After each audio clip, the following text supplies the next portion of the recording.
get bumped up to if people cancel or if they have more space than what they anticipated, they'll bump you up to priority. We got bumped up like real quick. Yeah. I don't know if we had gotten bumped up like earlier in the day because I didn't even know to look.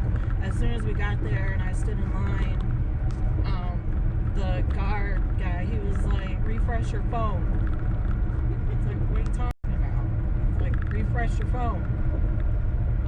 I said, refresh my phone? He's like, yeah, sometimes they put you in a priority status.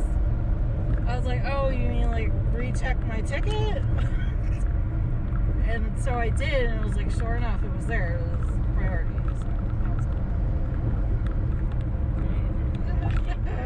I don't want to face the road. So yeah, so that worked out, and we stood in line for what, an hour and a half? It was an hour. It was at least an hour. It was at least an hour. And then It was an entertaining hour, though. yeah.